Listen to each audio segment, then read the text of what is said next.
പലപ്പോഴും നടക്കുന്ന കോമഡിയൊക്കെ ഒരു ട്രാജഡിയാണ്, എക്സ്പെഷ്യലി അപമാനിക്കലാണ്. കാരണം ഞാൻ ഒരു എക്സാമ്പിൾ പറയാം. ഒരു കലാകാരൻ ഒരു പെന്തക്കോസ്റ്റ് പാസ്റ്ററായിട്ട് അഭിനയിക്കുന്നു, അതിന് കയ്യടി മേടിക്കുന്നു, പിന്നീട് ഈ കലാകാരൻ വാഗമണിലൂടെ കട്ടപ്പനയ്ക്ക് പോകുന്നു, അവിടെ ഭക്ഷണം കഴിക്കാൻ ഇറങ്ങി, ഭക്ഷണം കഴിക്കുന്നു. അപ്പോൾ ഒരു പാസ്റ്റർ ആയിട്ടുള്ള വ്യക്തി അദ്ദേഹത്തിനെ കാണുന്നു, അദ്ദേഹത്തിന്റെ അടുത്ത് നിന്നിട്ട് പറയുന്നു, നിങ്ങളുടെ കലാപരിപാടി ഞാൻ കണ്ടു, നന്നായിരുന്നു, പക്ഷെ എനിക്കിപ്പം വീട്ടിൽ ജീവിക്കാൻ മേല, കാരണം ഞാനൊരു പാസ്റ്ററാണ്. നിങ്ങൾ എന്നെ ഇങ്ങനെ എന്റെ ടോണിലെല്ലാം അഭിനയിച്ചതിന് ശേഷം എന്റെ മക്കൾ പോലും എന്നെ കാണുമ്പോൾ കളിയാക്കുക, സ്കൂളിൽ മക്കളെ അപമാനിക്കലാണ്. അതാണ് നടക്കുക. അപ്പൊ ശരിക്കും പറഞ്ഞാൽ നിങ്ങൾ അപമാനിക്കും. അതിൽ ഏറ്റവും വലിയ പ്രതി അരിച്ച യൂസഫ, ഈ പള്ളിയിൽ അച്ഛൻ ഏറ്റവും കൂടുതൽ അനുകരിക്കുന്ന ഇദ്ദേഹമാണ്. ഞാൻ പറഞ്ഞ യാഥാർത്ഥ്യമാണ്, ഞാൻ കണ്ട കാര്യമാണ്, എനിക്കറിയാം, ആ വ്യക്തിയെ പേഴ്സണലി അറിയാം. അതേപോലെ ക്ലാസിക് കലകളെല്ലാം ചെയ്ത് യൂസഫ് സാധാരണഗതിയിൽ പുരോഹിതന്മാരെ അനുകരിക്കും.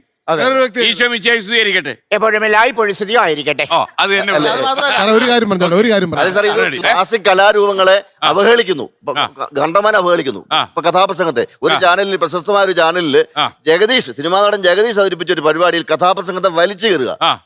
ഞാൻ ചോദിക്കുന്നത് കഥാപ്രസംഗത്തിന് കാലഘട്ടപ്പെട്ട് കാണും. അല്ല, എങ്ങനെ ഞങ്ങളൊക്കെ നിലനിൽക്കുന്നില്ല. നമ്മള് സാറിന് മാത്രം ഉദ്ദേശം. ഞാനത് അവഹേളിക്കുന്നതിന് എതിരല്ല, പക്ഷെ കഥാപ്രസംഗത്തിന് ചില നല്ല വശങ്ങളില്ലേ? ഒരു സാമൂഹ്യ നവോത്ഥാനത്തിന് ഇത്രയധികം ഭംഗി, അതുകൂടെ പറയണ്ടേ? ഞാൻ പറട്ടെ, ഇപ്പോ ഗാതികന്മാര് കുറെ ഉണ്ട്, അല്ലെങ്കിൽ ഗാനമേള ഗായകര് കുറെ ഉണ്ട്.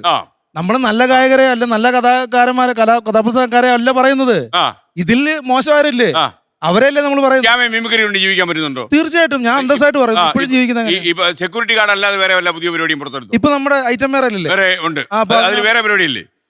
ആള് മാറിയില്ലേ? തീർച്ചയായിട്ടും അറിഞ്ഞിട്ടില്ല. ഇല്ല. അതെങ്ങനെയാ പുള്ളി കുറ്റം പറയാൻ നടക്കല്ലേ? കാണുന്നില്ല അല്ലേ? പണ്ട് സാറേ ഈ പഴത്തൊലിയെ ചവിട്ടി വീണ് അടൂർ പാസി സാറ് കാണിച്ചാൽ ചിരിക്കുമായിരുന്നു. ഇപ്പൊ നടക്കത്തില്ല. അപ്പൊ നമ്മൾ ഇന്ന് അപ്ഡേറ്റ് ആയിക്കൊണ്ടിരിക്കുന്നതുകൊണ്ടാണ് നമ്മൾ ഇവിടെ ഇരിക്കുന്നതും. ഇപ്പം പലർക്കും പല അഭിപ്രായമാണല്ലോ. എന്റെ അച്ഛനെ എനിക്ക് ഭയങ്കര ഇഷ്ടമാണ് എന്ന് പറയാൻ എന്റെ കൂട്ടുകാരന്റെ അച്ഛനെ എനിക്ക് ഇഷ്ടപ്പെടാൻ പറ്റുമോ അത്രയും പാടായിരിക്കും. അപ്പൊ പലർക്കും പല ഇഷ്ടങ്ങളാണ്. അപ്പൊ ആ പല ഇഷ്ടങ്ങൾ നമുക്കൊന്നും പറയാനല്ലോ, പല ഇഷ്ടങ്ങളല്ലേ. ഞാൻ സാറേ 100 സിനിമ ഇറങ്ങുന്നത്, 100 സിനിമ ഇറങ്ങുന്നത് ഇപ്പൊ തന്നെ പുതിയ റിപ്പോർട്ട് വന്നു. ആ 100 സിനിമ ആപ്പാട് 1-2 സിനിമ വിജയിക്കുന്നുള്ളൂ, ആ ബാക്കിയുള്ളത് പരാജയപ്പെടുന്നു. എന്ന് കഴിഞ്ഞാൽ സിനിമ മൊത്തം മോശമാവൂ. നല്ല രീതിയിൽ എടുത്ത സിനിമ വിജയിക്കും, ആൾക്കാർ കാണാനും. ഞാൻ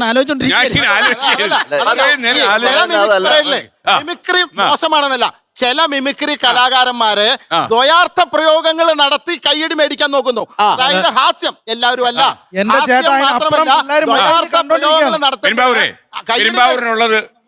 ദ്വയാർത്ഥ പ്രയോഗമുണ്ട് മിമിക്രി. പലരും ചെയ്യുന്നുണ്ട്. പണ്ടത്തെ സിനിമ മുതലുണ്ട്, സാറെടുത്ത് നോക്കിയോ. അതുകൊണ്ടല്ല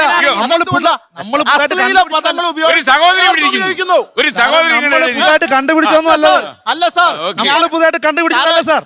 അല്ല സാർ, ഞാൻ എന്റെ വിശ്രമ മേളകളിലെ സീരിയലല്ല കാണുന്നത്, മിമിക്സ് പരേഡും കോമഡിയും കണ്ടു വളർന്നവനാണ്. നിങ്ങളെല്ലാം ഞാൻ ഇഷ്ടപ്പെടുന്ന ആളാണ്. പക്ഷെ ഈ കാലഘട്ടത്തിൽ അടി നിങ്ങളെ ഒന്നും എനിക്ക് ഇഷ്ടമല്ല. കാരണം നിങ്ങൾ എല്ലാവർക്കും ഭയങ്കരമായിട്ട് അങ്ങ് ഇഷ്ടപ്പെട്ടു. ധാരാളം വരുന്നുണ്ട് സീരിയലിന്റെ. അതിനുള്ള ആവശ്യം വരും. ലോകത്തെവിടെയായാലും ഏത് സമയത്തും 24 വാർത്തകളും ഓഗ്മെന്റഡ് റിയാലിറ്റി പാക്കേജുകളും എക്സ്പ്ലെയിനറുകളും വിശദമായി കാണാൻ ഞങ്ങളുടെ യൂട്യൂബ് ചാനൽ നിങ്ങൾക്ക് സബ്സ്ക്രൈബ് ചെയ്യാം.